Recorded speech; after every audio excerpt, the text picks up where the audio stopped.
తాకట్లో ఉన్న మీ బంగారాన్ని విడిపించి ఆ రోజు ఆన్లైన్ రేటుకి కొంటాం. Sharma gold company. నమస్కారం, వెల్కమ్ టు సుమన్ టీవీ. నేను గీతాంజలి. ప్రస్తుతం మనతో పాటు శ్రీ జగదాంబ త్రిశక్తి పీఠాధిపతులు బనారస్ బాబు గురూజీ ఉన్నారు. వారితో మాట్లాడదాం. గురుగారు నమస్కారం అండి. నమస్తే అమ్మా. చాలా మంది ప్రేక్షకులు అడిగినటువంటి ప్రశ్న, మన ఆరా ఎలా ఉంది, ఎంతవరకు ఉందనేది మనం తెలుసుకోవచ్చా?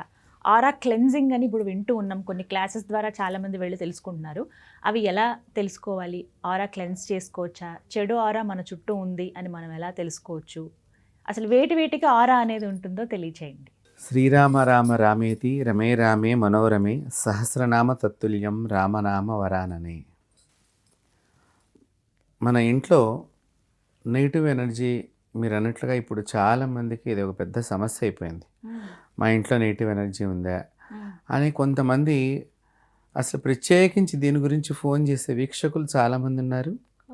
అంతేకాకుండా అది ఉన్నదా లేదా అని తెలుసుకుంటానికి కొంతమందిని పిలిపించుకొని ఒక రకమైనటువంటి పద్ధతిలో సెర్చింగ్ కూడా చేస్తున్నారు. అది ఎక్కడున్నది, ఎంత శక్తిగా ఉన్నది అనేది కూడా నేను కొన్నిసార్లు, అంటే వాళ్ళు మా దగ్గరికి వచ్చినప్పుడు అడిగినప్పుడు ఇట్లా కొన్ని పరికరాల ద్వారా వాళ్ళు కూడా తెలుసుకుంటున్నారు, అది నిజమేనా అబద్ధమా, మిషనరీ అనే సెర్చింగ్ అని చెప్పేసి. అంటే ఇప్పుడు ఈ మిషనరీ ఏదైతే ఉన్నదో మీరు చూడండి, మన భారతీయ ఋషులందరూ కూడా తమ మేధస్సు ద్వారానే, అంటే వారి భగవంతుడి దగ్గర నుంచి తెలుసుకున్నటువంటి జ్ఞాన సంపద ద్వారా ఎక్కడ ఏ రకమైనటువంటి ఎనర్జీ ఉంటుందో ఆ ఎనర్జీ దగ్గరికి వాళ్ళు ప్రయాణం చేసేవారు కాదు. ఆ పక్కగా వెళ్ళిపోయేవారు తప్ప దాని మధ్యలోంచి వెళ్ళేవారు కాదు. వాళ్ళకి అట్లా తెలిసేదమ్మా. పూర్వం ఋషులందరూ కూడా అంతే. దాన్ని పోగొట్టుకోవాలి అంటే ఆ పోగొట్టుకునేటువంటి, ఇప్పుడు ఋషులు బ్రాహ్మణుడు యుద్ధం చేయకూడదు, అక్కడ పూర్వకాలంలో ఆ నియమం ఉండేది. సో ఋషిగా ఉన్నటువంటి వాడు వేరే వాళ్ళ మీద యుద్ధం చేయకూడదు. అలా చేయకూడదు అనుకున్నప్పుడు రాజును పిలిపించో, రాజుకు అంటే దండన ఎవరు వెయ్యాలో వారి చేత మాత్రమే వేయించేవాళ్ళు వీరు. అంటే తద్వారా వీళ్ళ శక్తిని వృధా చేసేవారు కాదు. అది దేశానికి ఉపయోగపడేటట్టుగా వీళ్ళ యొక్క పాజిటివ్ ఎనర్జీస్ అన్నిటిని కూడా ఉపయోగిస్తూ ఉండేవాళ్ళు. అయితే అది ఎలా ఉంటుంది ఏమిటి అని అవన్నీ ట్రాష్ అలాంటివి ఏమి లేవు అనుకునేటువంటి వాళ్ళందరూ కూడా ఇప్పుడు కొన్ని రకాలైనటువంటి రీసెర్చ్ జరిగిన తర్వాత కొన్ని రకాలు మీరు అన్నట్టుగా ఏవో ఇలా చేత్తో మిషనరీ పట్టుకుని ఆరా చెకింగ్ అని, తర్వాత ఇవి ఏ చెట్లో ఎంత బలం ఉంది, ఏ మనిషిలో ఎంత బలం ఉంది, ఇవన్నీ కూడా చాలామంది ఈ మధ్యకాలంలో అది బట్టి మళ్ళీ మా దగ్గరికి వచ్చి అడిగేటువంటి వాళ్ళు కూడా ఉన్నారు. నిజంగా ఉంటుందా, అది చూపించేది నిజమేనా అని చెప్పేసి. ఇట్లాంటి మిషన్ పట్టుకుని ఒకానొక సందర్భంలో, అంటే దగ్గరగా నేను చెప్పే విషయం 2000 సంవత్సరంలో జరిగింది. నా దగ్గరకు ఒకళ్ళు వచ్చారు, ఐఏఎస్ ఆఫీసర్ అమ్మ.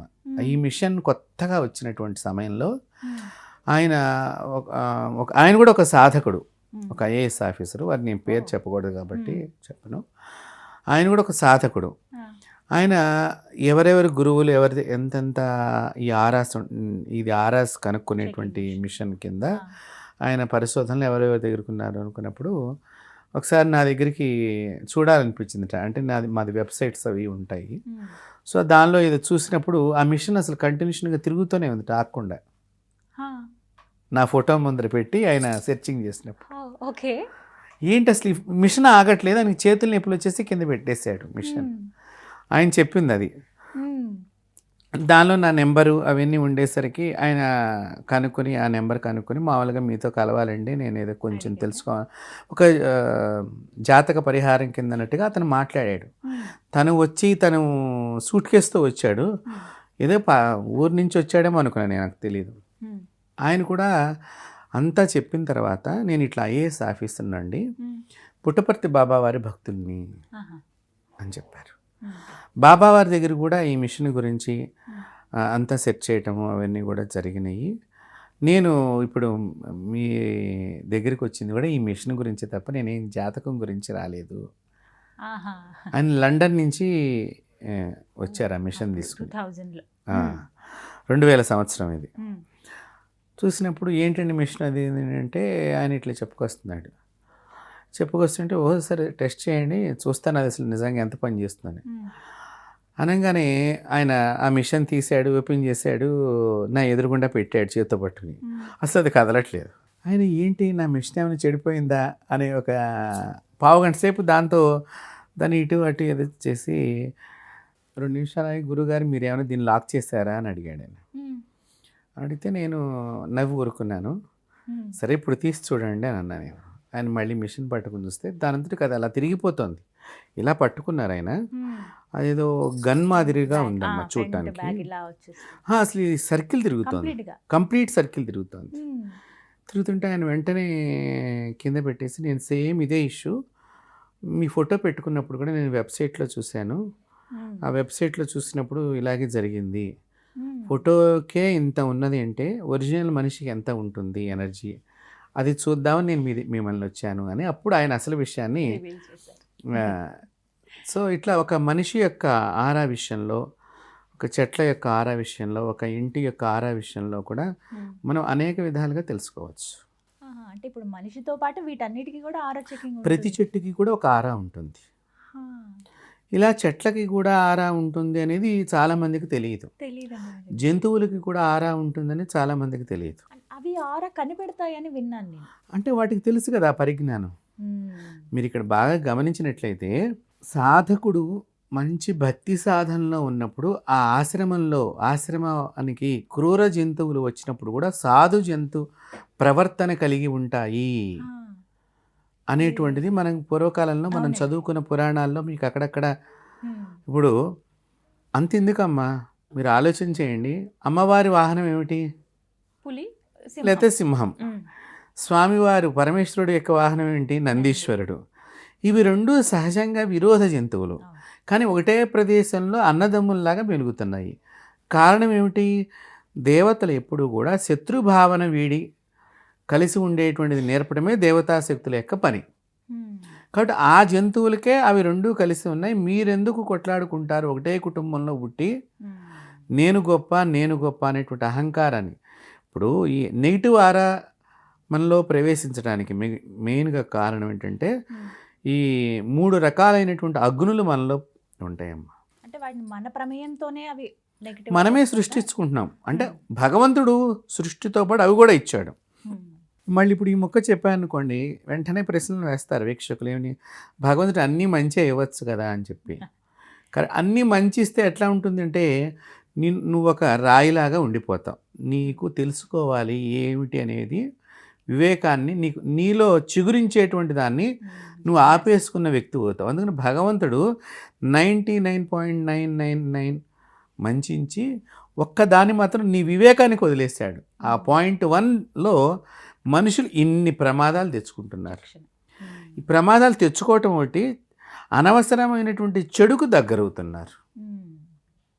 అవసరం లేని దానికల్లా కూడా దగ్గరైపోతున్నారు. అంటే వాళ్ళు చూడండి, ఒక్క పాయింట్ 1కే ఇంతలాగా ఉందంటే ఇంకా భగవంతుడు సగమే ఇచ్చి మంచి సగం ఇవ్వకుండా ఉంటే ఈ పాటికి ఎలా ఉంటుందో చూడండి. అంటే మనిషి యొక్క ఆర, జంతువుల యొక్క ఆర, దేవాలయముల యొక్క ఆర, తర్వాత నదుల యొక్క ఆర, ఇట్లా ప్రతిదానికి ఒక ఆరా ఉంటుంది. ఇప్పుడు మనుషులకి ఆరా గురించి మాట్లాడుకుంటానండి. వీరి చుట్టూ నెగిటివ్ ఆరా ఉంది, మనం వాళ్ళ జోలికి వెళ్ళకూడదు అని మనం గుర్తించవచ్చా? ఎలా గుర్తించాలి? ఇది గుర్తించడం అంటే ఇప్పుడు మాపోటి వాళ్ళని తొందరగా గుర్తించగలుగుతాం. తర్వాత మామూలు మనుషులు అంటే వాళ్ళు ఏం పెద్దగా మంత్ర సాధన లేకుండా ఉండేటువంటి వాళ్ళు, నిత్యము పూజ చేసుకునే అలవాటు ఉన్నవాళ్ళు, వాళ్ళు కూడా కొంతవరకు గుర్తించగలుగుతారు. పూర్తిగా గుర్తించలేరు, కానీ కొంత ఏదో వాళ్ళకి అనుమానాస్పదంగా ఎవరు వీళ్ళు అన్నట్టుగా ఒక అనుమానాస్పదంగా కొంత దోహదపడుతుంది. ఈ దేవతా దేవత యొక్క అనుగ్రహానికి పాత్రలు కాని వాళ్ళు ఎవరైతే ఉన్నారో వాళ్ళు అసలు దీన్ని గుర్తించలేరు. గుర్తించలేక అక్కడ జరిగేటువంటి పరిణామంలో వీళ్ళు కూడా వెళ్ళిపోయి, అంటే మనకి గంజాయి వనంలో తులసి మొక్కలాగా వీళ్ళు కూడా ఆ వనంలో ఉంటే ఆ రకంగానే మనల్ని కడతారు తప్ప మనల్ని తులసి చెట్టుగా గమనించలేరు. కాబట్టి ఇలాంటి ప్రమాదాలకి మనం లోనవుతాం అన్నమాట. సో అందుకని మనుషుల యొక్క ఆరా ఎప్పుడు కూడా, మీ ఆరాని మీరు ఎప్పుడు కూడా క్లీన్ చేసుకోవాలి. ఎలా అంటారు? ముఖ్యంగా ఈ క్లీన్ చేసుకునేటువంటి పద్ధతుల్లో చాలా రకాలు ఉన్నాయి. ఇప్పుడు మీరు ఎక్కడికో బయటికి వెళ్ళొచ్చారు, సహజంగా అందుకనే పూర్వకాలంలో ఏంటంటే ఇండిపెండెంట్ హౌసెస్లో ఇది బాగా మనకి ఉపయోగం అవుతుంది. ఈశాన్యం, ఆ స్థలంలో ఈశాన్యం మూలంగా ఒక తొట్టె, ఒక రాయి ఉండాలి, నాపరాయి లాంటిది. మొట్టమొదట అక్కడ కడిగేసుకోవాలి. ఇది ఈశాన్య మూల ఎందుకు ఉండాలి అనే దానికి కూడా ఒక రీజన్ ఉంది. అక్కడ ఈశ్వరుడు నిలబడి నీ పాపాన్ని తీసుకుంటానికి రెడీగా ఉంటాడు. బయట నుంచి నువ్వు వచ్చినటువంటి దానిలో ఏదన్నా చెడు గనక ఉంటే అక్కడే తక్షణం నీకు ఆయన కాళ్ళు కడుక్కుని అందుకని పూర్వీకులు ఎప్పుడు కూడా పల్లెటూళ్ళలో మీరు ఇప్పటికీ గమనించినా కూడా కాళ్ళు కడుక్కునే జాగా అంతా ఈశాన్య భాగంలో ఉంటుంది. అవునండి. తర్వాత ఈ నీళ్ళన్నీ కూడానమ్మా, మీరు బాగా దోషం ఉందనుకోండి, మీకు కాళ్ళు కడుక్కున్నారు కానీ మీకు బాగా దోషంతో వచ్చారు, ఈ కాళ్ళు కడిగిన నీళ్లు మన పల్లెటూళ్ళలో ఏం చేసేవారంటే ఏది వృధా కావద్దు అని, అప్పట్లో వాళ్ళకి చాలా జ్ఞానం ఉంది, ఇప్పుడు వాళ్ళకంటే కూడా చెట్లకి పంపించేవాళ్ళు. కాళ్ళు కడుక్కున్న నీళ్లు, గిన్నెలు కడిగిన నీళ్లు, ఇవన్నీ కూడా ఈ కాళ్ళు కడుక్కుంటానికి వెళ్ళిన నీళ్ళ ద్వారా ఏవైనా పువ్వుల చెట్లు ఉంటే మాడిపోయేవి. అంటే మీకు బాగా నెగిటివ్ సెన్స్ మీ ఇంట్లోకి ప్రవేశించిందని చెప్పడానికి వీళ్ళతో పాటు ఎక్కడో, అంటే వీళ్ళు ఎక్కడన్నా దాటి రావటం కానివ్వండి, నెగిటివ్కి సంబంధించింది, ఆ చెట్టు మాడిపోతుంది అనమాట. రెండో రోజు కల్లా దాని వాళ్ళకని తెలిసిపోతుంది. అంటే జీవకళలో కొంత అనారోగ్య కళ కొన్ని మనం చూస్తామండి అప్పటికప్పుడే, అంటే ముందు రోజు బాగుంటే తర్వాత రోజుకి వాడిపోయి. సో ఇవన్నీ కూడా ఈ నెగిటివ్ ఆరా ప్రవేశించిందని చెప్పడానికి చిహ్నాలు అనమాట. కాబట్టి అందుకనే ఇప్పుడు మనకి సిటీల్లో వచ్చేసేసరికి ఇండిపెండెంట్ హౌస్లు లేక చాలామంది అపార్ట్మెంట్లో ఉండేసరికి ఈ అపార్ట్మెంట్ లోపలికి వచ్చిన తర్వాత కాళ్ళు కడుక్కుంటాం అవుతుంది. సో నేను వాళ్ళకి ఏం చెప్తానంటే, ఇప్పుడు మీరు ఇంటి లోపలికి వెళ్లకుండా కూడా ఒక పని చేయొచ్చు. ఏంటి గురువుగారు? మీరు మీ ఇంటి పోర్షన్కి దగ్గరగా కానీ లేదా అపార్ట్మెంట్కి మొట్టమొదటిగా కింద కానీ మీరు, మనకి ఇది అసలు చాలా ముఖ్యమైన విషయం మీరు అడిగింది. అంటే చెప్తూ ఉంటే చాలా పెద్ద సబ్జెక్ట్ ఇది. పూర్వం ఋషులు మరచెంబుతో నీళ్లు పట్టుకెళ్ళేవాళ్ళు. ఎక్కడికి వెళ్ళినా కూడా వాళ్ళకి చెంబుతో నీరు ఉండేది. ఆ నీరు ఎప్పుడైతే ప్రమాదం ఉన్నదనుకున్నప్పుడు వాళ్ళ దగ్గరికి ప్రమాదం రాకుండా నీరుని అడ్డుగా పోసేవారు, లేకపోతే ప్రమాదాన్ని శపించడానికి నీరును ఉపయోగించేవారు. చేస్తారు, చూసాను కొన్ని వీడియోస్లో. కాబట్టి ఇప్పుడు మనం ఏం చేయాలి, మనతో పాటు ఎప్పుడు ఎక్కడ ట్రావెల్ చేసినా ఒక చిన్నపాటి వాటర్ బాటిల్ ఉండాలి, తప్పకుండా ఉండాలి. పూర్వీకులు ఉంచుకున్నారు, దానిలో గొప్ప సైన్స్ ఉన్నది. ఇదే నేను చెప్పిన పాయింట్. సో మీ అపార్ట్మెంట్ దగ్గరికి వచ్చారు ఈ వీడియో, సో మనం ఇంకా 4 మెట్లు ఎక్కితే మన ఇల్లు వస్తుంది అనుకున్నప్పుడు ఆ పక్కగా నిలబడి కుడికాలు యొక్క బొటన వేలి మీద కొద్దిగా ఒక చిన్న మూతడు నీళ్లు వేసుకోండి. అక్కడ కొంత డ్రాప్ అయిపోతుంది నెగిటివ్ సెన్స్. ఇది కాస్త సులువే. ఇంటి లోపలికి వెళ్లకుండా, అంటే మన వీక్షకులకి బాగా తెలియాలి అని చెప్పి ఇది చాలా ముఖ్యమైనటువంటిది. కుడికాలు యొక్క బొటన వేలు మీద ఒక మూతడు నీరు పోసుకున్నట్లయితే మీ నెగిటివ్ ఆరా కొంత బయటే డ్రాప్ అయిపోతుంది. అలాగే ఎడమకాలు మీద కూడా వేసుకోవచ్చు. మళ్ళీ ఒక వేలు మీద వేసుకున్నాం ఇంకో వేలు మీద అని కాదు. ఎందుకంటే మనిషి యొక్క ముఖ్యమైన స్థానం ఆ బొటన వేలు దగ్గర ఉంటుంది కాబట్టి ప్రాణానికి సంబంధించింది శక్తి ఆ యొక్క వేలు ద్వారానే ప్రమాదాలన్నీ కూడా సంభవిస్తాయి. సో అందుకని మగవాళ్ళు, ఆడవాళ్ళు, పిల్లలు ఎవరైనా సరే ఇది చెయ్యండి. అపార్ట్మెంట్ లోపలికి వెళ్ళిన తర్వాత కాళ్ళు కడుక్కుంటాం కంటే కూడా బయట మనం నీళ్లు వేసుకుంటాం మూలకంగా కాళ్ళు కడుక్కున్నంత ఫలితం వీళ్ళకి వస్తుంది. తర్వాత మళ్ళీ యథావిధిగా ఇంట్లోకి వెళ్ళి మొత్తం కాళ్ళు కడుక్కోవచ్చు, డ్రెస్ మార్చుకుని అట్లాగా కాళ్ళు కడుక్కోవచ్చు. అలా చేయటం మూలకంగా ఇంటి లోపలికి నెగిటివ్ ఆరాన్ని తొందరగా తీసుకెళ్లకుండా మనకిగా జాగ్రత్త పడ్డటువంటి వాళ్ళం అవుతాం. రెండోది, మీకు నెగిటివ్ ఆరా అంత అయినా చేస్తున్నప్పటికీ కూడా ఇంకా ఉన్నది అని మీకు ఉన్నప్పుడు కర్పూరాన్ని చేత్తో పట్టుకోవాలి. ముద్ద కర్పూరం చేత్తో పట్టుకుని ఈ ముద్ద కర్పూరాన్నమ్మ కొద్దిగా బియ్యపు గింజలు చేతిలో వేసుకోవాలి. ముద్ద కర్పూరం ఇవి పట్టుకుని మీ ముఖం చుట్టూ ఇలా రౌండ్గా తిప్పుకోవాలి. తిప్పుకుని 3 సార్లుగా ఇలా తిప్పుకొని మళ్ళీ 3 సార్లుగా ఇలా తిప్పుకొని, మీకు బాల్కనీ అపార్ట్మెంట్లో ఉన్న వాళ్ళ గురించి కూడా చెప్తాను, మామూలు ఇండిపెండెంట్ ఉన్న వాళ్ళు ఎలాగైనా చేయగలుగుతారు. ఈ బాల్కనీలో ఈ చక్కగా మీరు ఒక మట్టి మూకుడు లాంటిది ఏదన్నా ఉంటే కనుక దానిలో వేసేసి అగ్ని చేయండి. తద్వారా ఈ నెగిటివ్ ఆరా అంతా కూడా మీ బాడీలోంచి బయటికి వెళ్ళిపోతుంది. ఇది ఒక. రెండవది, పూర్వం రోజుల్లో కింకర నీళ్లు అనేవాళ్ళు. కింకర నీళ్లు అంటే ఈ కింకర నీళ్లు అనేటువంటి పదంతో నీళ్ళని ఆ విధంగా తయారు చేసేవాళ్ళు. ఒక చెంబులో లేకపోతే మగ్గు, ఇది దానికి తప్ప ఇంక దేనికి వాడకూడదు దయచేసి. ఈ చెంబులో కానీ స్టీల్ చెంబు కానీ ఏదైనా పర్వాలా, మళ్ళీ వీక్షకులు ఏది కాబట్టి ఏదైనా ప్లాస్టిక్దైనా పర్వాలా. దీనిలో సున్నము, పసుపు, ఎండు మిరపకాయలు నీళ్ళల్లో వేసేసేయాలి. వేసేసిన తర్వాత ఈ ఎవరికైతే ఈ యొక్క నెగిటివ్ ఆరా ఉంది అని ఫీల్ అవుతున్నారో వీళ్ళు దీన్ని బాగా తల చుట్టూ, ఇందాక చెప్పిందేమో కర్పూరం ముఖం చుట్టూ, ఇప్పుడు శిరస్సు చుట్టూ పై భాగంగా మనం తిప్పేసుకుని అవి దూరంగా కానీ పారబోసి రావాలి బయట ఎక్కడన్నా. అలాగా కూడా మీకు నెగిటివ్ ఆరా చాలా తగ్గిపోతుంది. అయితే నెగిటివ్ ఆరా ఉంది అనేది బాగా మనకి ఎలా తెలుస్తుంది అంటే, ముఖ్యంగా బాగా అంటే ఇప్పుడు ముఖాన్ని అందంగా తయారు చేసుకుంటాం, స్త్రీలకు ఎక్కువగా ఇష్టం. శాస్త్రం కూడా వాళ్ళ అలంకారంగా చేయమని చెప్పింది. వీళ్ళకి కనుబొమ్మల దగ్గర ఎక్కువగా ఈ నెగిటివ్ సెన్స్ అనేది బాగా తగులుతుంది. సో మీరు బాగా గమనించినట్లయితే మైగ్రేన్ పెయిన్ లాగా తలనొప్పి వస్తూ ఉంటుంది, కంటిన్యూషన్గా ఉంటుంది. అది తలనొప్పి ఉంటుంది. ఒక్కొక్కసారి ఈ తలనొప్పి అనేది ఈ చెవులకి వెనకాతలు ఉన్న నరం దాకా పెడుతుందమ్మా. సో నెగిటివ్ ఆరా అవతల వాళ్ళ దగ్గర నుంచి మనకి ట్రాన్స్ఫర్ అయ్యింది అని చెప్పడానికి ఇది ఒకటి బాగా చిహ్నం, సంకేతం. అంతేకాకుండా వామిటింగ్ సెన్సేషన్ లాగా ఉంటుంది. వామిటింగ్ కాదనమాట, మనకి గొంతులోనే వచ్చేటువంటి ఫీలింగ్గా ఉంటుంది. ఆహారం ఇప్పుడు ఏదో గ్యాస్ వచ్చేసేసి అట్లాగా మనకు ఒకసారి చూడండి పులిత్రేణుపు లాగా వచ్చి ఆగిపోయినట్టుగా, మళ్ళీ అది కూడా కాదు, ఆ సెన్సింగ్ లాగా తిరుగుతూ ఉంటుంది, ఒక డిస్టర్బెన్స్గా ఉంటుంది. తర్వాత తల తిరుగుతూ ఉంటుందమ్మా చాలామందికి. అంటే దేవతా పూజలు చేసుకోకుండా ఉంటారు కదా కొంతమంది, వాళ్ళకి తల తిరగటం. వీటి గురించి అనవసరంగా వైద్యానికి పెడతారు. అక్కడ కూడా ఏం లేదమ్మా, ఇదేదో మీరేదో ఆయిల్ ఫుడ్ ఏదో తీసుకున్నారు అని అనుకుంటారు. పూర్వకాలంలో బాగా ఆయిల్ ఫుడ్డే తినేవాళ్ళు. అప్పట్లో మరి ముద్దపప్పు వేసుకున్న నెయ్యి బాగా పోసేవారు.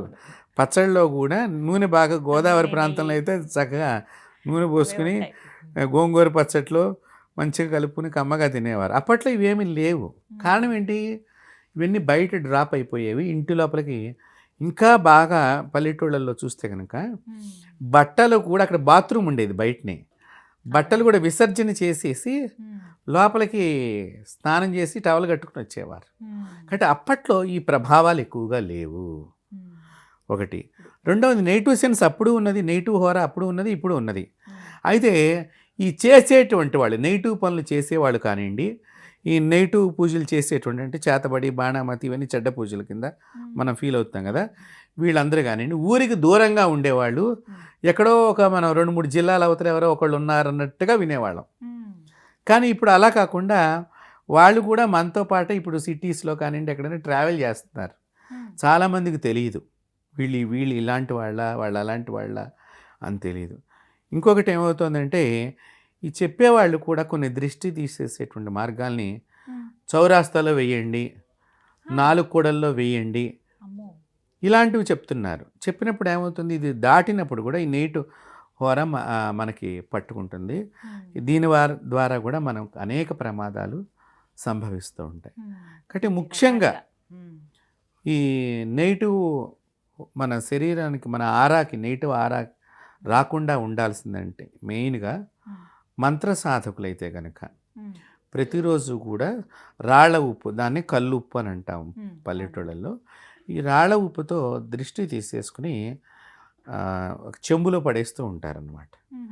మంత్ర జపం అయిపోయిన తర్వాత ఒకసారి, మంత్ర జప ప్రారంభానికి ముందర ఒకసారి ఇట్లా కనుక చేసుకున్నట్లయితే కనుక వీళ్ళకి చాలా దోషాలు తొలగిపోయి దేవతాశక్తి ఎక్కువ కాలం ఉండటానికి వీళ్ళ దగ్గర ఇప్పుడు తీసేసిన ఉప్పుని పడేసేయాలి, పాడేయటమేనా ఏ రోజుకి ఆ రోజు, ప్రతిరోజు కూడా.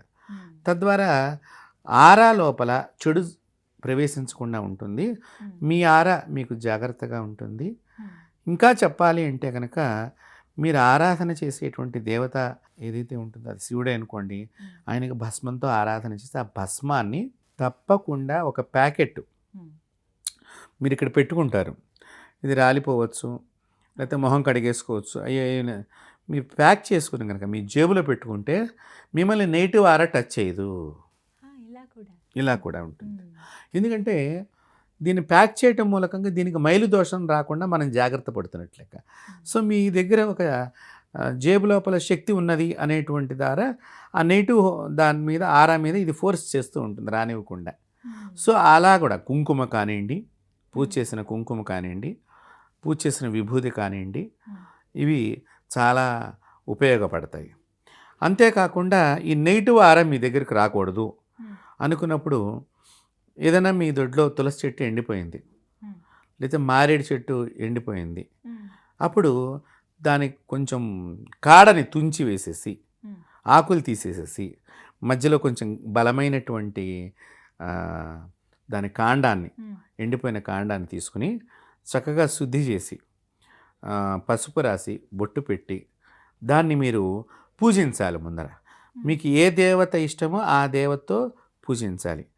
ఆ కాడని మీరు జేబులో పెట్టుకున్నట్లయితే ప్యాక్ చేసి నెగిటివ్ ఆరని ఆ కాడ కూడా రిజెక్ట్ చేస్తుంది మీ దగ్గరికి రానివ్వకుండా. సో మారేడు చెట్టుకి తులసి చెట్టుకి ఇంతటి శక్తి ఉన్నది. అసలు తులసి చెట్టు ఎందుకు వడలిపోతుందండి? అలా పూర్తిగా మాడిపోవడానికి కారణం ఇంట్లో నెగిటివ్ ఎనర్జీ ఉంటే అలా మాడిపోతుంది. అవునమ్మా, నెగిటివ్ ఎనర్జీ ఉన్నా మాడిపోతుంది. ఇంట్లో చావు ప్రవేశించి చెప్పడానికి కూడా తులసి చెట్టు ఇది జరుగుతుంది. కాబట్టి ఆరా అనేటువంటి దానిలో మీరు ముఖ్యంగా చాలా జాగ్రత్తగా ఉండాలి. మీ ఆరా అసలు ఎంత ఉన్నది, మీ ఆరా ఎంత దూరం పెరిగి ఉన్నది, మీ ఆరాలోకి ఎవరైనా ప్రవేశించారా, వేరే వాళ్ళ ఆరా ప్రవేశించిందా, ప్రవేశించినప్పుడు తెలిసిపోతుంది. అది మామూలు వారికి చెబితే అంతగా తెలియదు. అది సాధన చేసేవారికి తొందరగా తెలుస్తుంది. అది వాళ్ళు మనకు పండిచ్చిన దక్షిణ పెట్టిన దాని యొక్క ప్రభావం మనకి వెంటనే ఫ్రాక్షన్ ఆఫ్ సెకండ్స్లో తెలిసిపోతుంది. ఫ్రాక్షన్ ఆఫ్ సెకండ్సే అది తెలిసిపోతుంది. వాళ్ళు నెగిటివ్ ఆరాతో ఇచ్చారు అని చెప్పేసి ఇచ్చారని చెప్పి. ఇప్పుడు చెట్లకు కూడా ఆరా ఉంటుందని నేను ఇందాక చెప్పాను. ఈ చెట్లకు ఆరా, బుద్ధుడికి జ్ఞానం ఎందుకు వచ్చింది? ఆ చెట్టుకు అంత గొప్ప శక్తి ఉండటం చేత, ఆ చెట్టు దగ్గర ఈయన తపస్సు చేసుకోవటం చేత ఈయన ఆరా కూడా ఎక్కువగా పెరిగింది. కాబట్టి చెట్లకి ఆ విధంగా కూడా ఆరా ఉంటుంది. అందుకనే మాకు వేదాల్లో కానీ పురాణాల్లో కానివ్వండి మీకు కొన్ని చెట్లని దేవతా వృక్షాల కింద చెప్పారు. దానిలో మారేడు చెట్టు, తులసి చెట్టు, మర్రి చెట్టు, నేరేడు చెట్టు, అలాగే రావి చెట్టు, అలాగే జమ్మి చెట్టు, వేప చెట్టు, ఇలాంటివి కొన్ని వృక్షాలు చెప్పారు.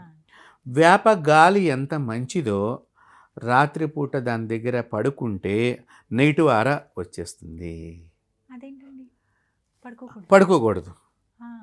తుమ్మ చెట్టుకి దగ్గర, ముళ్ళ చెట్ల దగ్గర మనం నిద్రించకూడదు. అవి నెగిటివ్ ఆరాని కలిగి ఉంటాయి. వేప చెట్లు కూడా, పెద్ద పెద్ద వేప చెట్ల దగ్గర కూడా మనం రాత్రిళ్ళు ఉండకూడదు. వాటి మీద భూత ప్రేతాలకు సంబంధించినటువంటివి కూర్చుంటానికి ఆవాసం ఉంటుంది రాత్రిపూట మీకు. అందుకని ఆ చెట్ల దగ్గర పడుకో. అదే మీరు మర్రి చెట్టు దగ్గర ఉండవచ్చు, రావి చెట్టు దగ్గర ఉండవచ్చు. రావి చెట్టు దగ్గర కూర్చుని మీరు చక్కగా రాత్రిపూట కూడా జపం చేసుకోవచ్చు. అప్పుడు మీలో పాజిటివ్ ఆరా పెరుగుతుంది, మీ జపం డెవలప్మెంట్ చేస్తుంది రావి చెట్టు. అయితే ఇవి ఎక్కువ సంవత్సరాలు అయినటువంటి చెట్లు అయి ఉండాలి. కొన్ని వందల సంవత్సరాల నుంచి ఈ చెట్టుకు వయసును బట్టి ఆ ఆరా మనలో కూడా డెవలప్మెంట్ అవుతుంది. ఇప్పుడు 1 సంవత్సరంలో నేను పెట్టేశాను, ఇప్పుడు ఏదో కొత్తగా చిన్న చిన్న చెట్లలాగా ఉండిపోతున్నాయి కదా, బోన్సాయి లాగా అవి పెట్టుకున్నాను, ఇవి కాదు. అవి బోన్సాయి అనేటువంటి వృక్షం ఏమైందంటేనమ్మా ఎదగదు, అంతే ఉంటుంది. దాని పెరగదు, ఇలానూ పెరగదు, ఇలానూ ఎదగదు. సో ఎదగాలి అని చెట్టు మనల్ని ఏం ఎదిగిస్తుంది? కాబట్టి అంతే కదా. కాబట్టి మన పూర్వీకులు ఏదైనా వృక్షం పెడితే అది మానవ్వాలి అనేవారు. అంటే బాగా బలంగా తయారవ్వాలి అంటే ఏంటి, అంతటి ఎనర్జీ నీలో కూడా నాటాలి అనే ఉద్దేశాన్ని చెట్టుతో మనకు చెప్తూ ఉండేవారు ఇప్పుడు కూడా. సో రావి చెట్టు, అశ్వత్థ వృక్షము విశేషము. దీనిలో 3 దేవతలు ఉంటారు. మీరు ఆ చెట్టు కింద కూర్చొని రాత్రిపూట కూర్చున్నా కూడా చక్కగా దేవతాశక్తి వస్తుంది. అక్కడికి జంతువులు కూడా వచ్చినప్పుడు సాధు ప్రవర్తనతో కలిగి ఉంటాయి. కాబట్టి ఆరాలో రావి చెట్టు చాలా విశేషప్రదమైంది. మారేడు చెట్టు, దాన్ని మనం బిల్వ వృక్షం అంటాము. అలాగే తులసి చెట్లు, ఇవి మానవులకు దగ్గరగా ఉండేటువంటివి. దీన్ని ఉపయోగించుకుంటే మన ఇంట్లో పాజిటివ్ ఆరా డెవలప్మెంట్ అవుతుంది. ఇన్ని రకాలుగా ప్రతి దానికి ఉంటుందని ఉంటుంది. చెప్పారు. అవి తెలుసుకోవాలి. అవును, ఏదైనా మనం దైవానికి దగ్గరగా ఉంటే వాటన్నింటినీ దూరం చేసుకునే అవకాశం ఉంటుంది. అవును. ఇప్పుడు జంతువులకు కూడా ఆరా, ఇప్పుడు మనం మనుషుల గురించి అయిపోయింది, జంతువులకు ఆరా. ఈ జంతువులు ముఖ్యంగా మన పూర్వీకులు ఏం చెప్పారంటే, ప్రతి జంతువు కూడా ప్రమాదాన్ని పసిగడుతుంది. ప్రతి జంతువు కూడా, ప్రతిదీ పక్షి అంటే నేను జంతువుల్లో ఈ పక్షులన్నీ కలిపేస్తున్నా నేను. ఆ యానిమల్స్ అనేటువంటి గ్రూప్గా వీటిని నేను మాట్లాడుతాను. ఒక కాకి అరిస్తే 100 కాకులు వస్తాయి. ఎక్కడెక్కడి నుంచి వస్తాయో తెలియదు. చూడండి, ఈ కాకి సైన్ ఎంత బాగా వెళ్తుందో చూడండి. అది ఆరా వెళ్ళటం అంటే. తన యొక్క బాధని బాధరూపకంగా అది ప్రసారం చేసినప్పుడు, తన యొక్క ఆనందాన్ని ప్రసారం చేసినప్పుడు ఎలా వెళ్తోంది, అదే మన యొక్క డెవలప్మెంట్ అన్నమాట. కాబట్టి అలాగా కాకులు పసిగడతాయి. ముఖ్యంగానమ్మా కుక్కలు పసిగడతాయి. అలాగే ఎలకలు బాగా పసిగడతాయి. ఈ సృష్టిలో ఏదైనా భూకంపం వస్తోంది అంటే ఎలకే తొందరగా పసిగట్టేటువంటిది. ఎలకలకి ఉన్నంత మేధస్సు కానీ బలం కానీ ఇంకా దేనికి లేదని చెప్పుకోవచ్చు. సహజంగా వినాయకుడి వాహనం ఎలుక. కొంతమంది ఏంటంటే ఇంత ఎలక మీద ఆయన అంత పెద్ద గణపతి ఎలా కూర్చుంటాడు, అది చచ్చిపోయి ఉంటుంది కదా, రకరకాల ఈ నాస్తికమైనటువంటి వాదులు మాట్లాడేవాళ్ళు కానివ్వండి, లేకపోతే మందేళ్ళలో కూడా కొంతమంది శివకేశవుల్ని భేదం చేసేవాళ్ళు కూడా ఉంటారు. దీన్ని కూడా మాట్లాడుతూ ఉంటారు. ఎలక భూమి లోపల ఎక్కడెక్కడ ధ్వనులన్నిటినీ కూడా చాలా తొందరగా పసిగట్టగలదు. నీళ్ళల్లోంచి వచ్చే ధ్వనులను కూడా తొందరగా పసిగట్టగలదు. అలాగే కొండ మధ్యలో జరిగేటువంటి ధ్వనిని కూడా తొందరగా పసిగట్టగలిగిన జీవుల్లో ఎలక ప్రధానమైనటువంటిది. మీకు దీనికి ఉదాహరణ చెప్తున్నాను. సునామీలు వచ్చినప్పుడు ఎలకలు బాగా పరిగెత్తాయి అని చెప్పి శాస్త్రవేత్తలు ఏవో చెప్పారు. ఇవి భూకంపాలు వచ్చినప్పుడు పరిగెడతాయి. సునామీలు లాంటి పెద్ద పెద్ద సముద్రం నుంచి అలలు ఉప్పొంగినప్పుడు పసిగడతాయి. తర్వాత అగ్నిపర్వతాలు పేలేటప్పుడు కూడా వాటికి తెలుస్తాయి. అది కొండల మధ్యలో జరిగేటువంటి సౌండ్స్. కాబట్టి అలాంటివన్నిటిని కూడా ఎలక పసిగడుతుంది. అందుకని ఎలక చిన్న హోల్లో ఉన్నా కూడా దాని ఫ్రాక్షన్ ఆఫ్ సెకండ్స్లో అది బయటికి ఎలా వస్తుందో తెలియదు, ఎట్లా వెళ్తుందో కూడా తెలియదు. అందుకు అంత గొప్ప జీవాలు మనకున్నాయి. అలాగే ముఖ్యంగా పులి, ఏనుగు, జింకలు ఇవన్నీ కూడా నెగిటివ్ ఆరాన్ని తొందరగా పసిగట్టగలుగుతాయి. సర్పాలు కూడా అమ్మ, సర్పజాతిలో కూడా శ్వేత సర్పము, గోధుమ రంగుతో ఉండేటువంటి సర్పము, బాగా నల్లగా ఉండేటువంటి నల్లత్రాచు అంటాం మనం, ఆ నల్లత్రాచులు లాంటివి దేవతా సర్పాలన్నీ పసిగడతాయి. సర్పాలన్నీ కూడా దేవతా సర్పాలు కాదు, కొన్ని మాత్రమే దేవతా సర్పాలు, అవి పసిగడతాయి బాగా. అలికిడి ద్వారా అవి కూడా పసిగడతాయి. సర్పానికి అలికిడి ద్వారా. ఇంకొక విశేషప్రదంగా ఏంటంటే, ఇవన్నీ తెలుసుకుని వాటి ప్రాణరక్షణకి, వాటి ప్రమాదాల నుంచి కాపాడుకుంటానికి భగవంతుడు ఎంత విధిగా వాటికి ఇచ్చాడో ఆ శక్తిని మనిషికి కూడా అంతే విధిగా ఇచ్చాడు. ఈ ఇచ్చిన దాన్ని వాడు సద్వినియోగం చేసుకోక వేరే, ఇప్పుడు ఏంటంటే ఎంజాయ్మెంటు అంటే శరీరాన్ని ఎంతసేపు సుఖం వైపే నడిపించాలి అనేటువంటి ప్రయాణంలో తనకున్న మేధస్సుని కోల్పోతున్నాడు. మెయిన్గా భగవంతుడు ఇచ్చి దాన్ని కోల్పోయి అక్కడ ఏం జరుగుతుందో తెలియదు. కాపాడండి అని అరుస్తున్నాడు. అందరినీ కాపాడాల్సినటువంటి యజమాని కూడా తనను కాపాడుకోలేక, కుటుంబాన్ని కాపాడలేక అరుస్తున్నాడు. ప్రమాదాన్ని పసిగట్టలేక ముందుగానే ప్రమాదాలకు దూరంగా ఉండాలి. అది పూర్వీకులు పసిగట్టేవాళ్ళు. పెంపకంలో కూడా ఇప్పుడు తల్లి చూడండి, బిడ్డ పడిపోతాడేమో, ఎలా కట్టాలి, ఏ విధంగా ఉండాలి, ఎప్పుడు పడిపోతాడు, ఆ ఏడుస్తున్నప్పుడు కూడా మీరు పల్లెటూళ్ళలో ఈ చీరతో కట్టినప్పుడు ఉయ్యాళ్ళు, దాని నుంచి వాడు కొంచెం ఏ వయసులో పడిపోతాడు ఇవన్నీ వాళ్ళకి తెలుస్తాయి తల్లులకి. అప్పుడు వాడి ఏడుపు సౌండ్ మారినప్పుడే వాళ్ళు తొందరగా దగ్గరకు వస్తారు. అప్పటిదాకా కొంచెం పని చేసుకుంటూ అయిపోతుంది వస్తున్నా నాన్న అంటూ వీళ్ళు ఇక్కడ ఏదో పిండి వంటలు చేస్తున్నా అట్లా ఉండేవి. కరెక్ట్. అంటే అంతలాగా స్త్రీలకు కూడా ఉన్నదమ్మా. అవతల సౌండ్స్ని బట్టి ప్రమాదమా కాదా అని తెలుసుకునే శక్తి స్త్రీలకు కూడా ఉన్నది పురుషుడితో పాటు. సో ఇవన్నీ మనిషికి ఉన్నటువంటి శక్తుల్ని మనిషి కోల్పోయాడు. ఇప్పుడు తను చెడుకి బాగా దగ్గరైపోయి మంచికి దూరం అయిపోయేసరికి తనలో ఉన్న మంచిని తను పోగొట్టుకున్నాడు. యాక్చువల్గా మనుషులందరూ మంచివాళ్ళే. ఉన్న మంచిని కోల్పోవటంతో తనలో ప్రతి ఒక్కరిలోనూ చెడ్డవాళ్ళలో కూడా ఒక మంచి లక్షణం ఉంటుంది. కానీ ఈ చెడు అనేది బాగా డామినేషన్ చేసేసరికి మంచితనం ఎక్కడో ఉంటుంది, అది ఎవరికో తెలియదు అనమాట.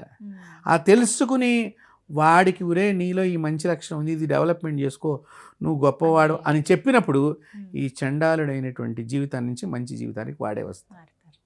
అంటే ఈ ఆరాల్లో ఇంత రకాలుగా ఉంది. క్లీన్ చేసుకోవాలో కూడా చెప్పారు మీరు. ముఖ్యంగా ఈ ఆరా క్లీనింగ్ చేసుకునేటువంటి వాళ్ళు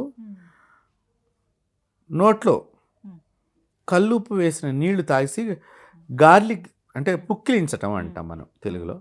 పుక్కిలించి ఉమ్మేస్తే కూడా నెగిటివ్ ఆరా పోతుంది మన దగ్గర నుంచి.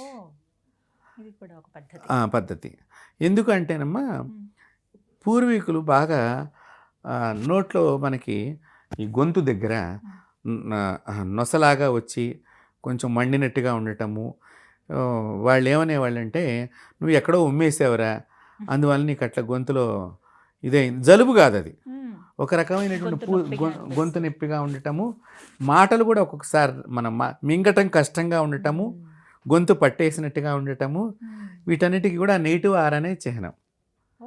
బాత్రూమ్ దగ్గర ఉమ్మేసినా కూడా నెగిటివ్ ఆరా వస్తుంది.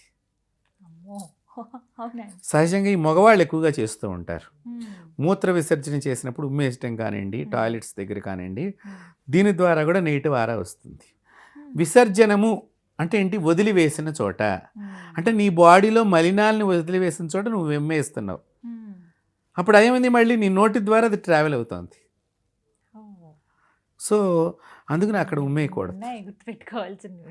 సో అందుకని ఇట్లాంటివి చాలా కూడా అశుద్ధం మీద ఉమ్మేస్తే కూడా నోట్ లోపల ఈ గొంతంతా పట్టేసినట్టుగా ముద్దగా మాట్లాడలేకపోవటం, నొప్పిగా ఉండటం, ఒక రకమైన నొసలాగా ఉండి చెప్పుకోలేరు వాళ్ళు కూడా. సో నెగిటివ్ ఆరా అనేది అట్లా టచ్ అవుతూ ఉంటుంది. సో దీనికి ప్రక్రియ ఈ కల్లు ఉప్పు వేసుకుని గార్లిక్ చేయాలి. వేడి నీళ్ళు అయితే ఇంకా మంచిది. ఈ కల్లు ఉప్పు వేసుకుని గార్లిక్ చేసేసి అది ఒక్కసారి మొత్తం మళ్ళీ కొంచెం కొంచెం ఉమ్మేయకూడదు, ఒకసారి యాక్తూ అన్నట్టుగా ఆ సీన్ అట్లా చేయాలని చెప్పింది. అంటే నాలో ఉన్నది బయటికి పోవాలి అన్నట్టుగా ఆ భావంతో వీళ్ళు ఉమ్మేసేయాలి. ఉమ్మేస్తే అది జరుగుతుంది కూడా. కాబట్టి ఆరాని మనం కాపాడుకుంటంలో ఇన్ని రకాలైనటువంటి చాలా చక్కగా తెలియజేశారు. అందరూ పాటించాలి ఇవి. అవును. ధన్యవాదాలండి. నమస్తే.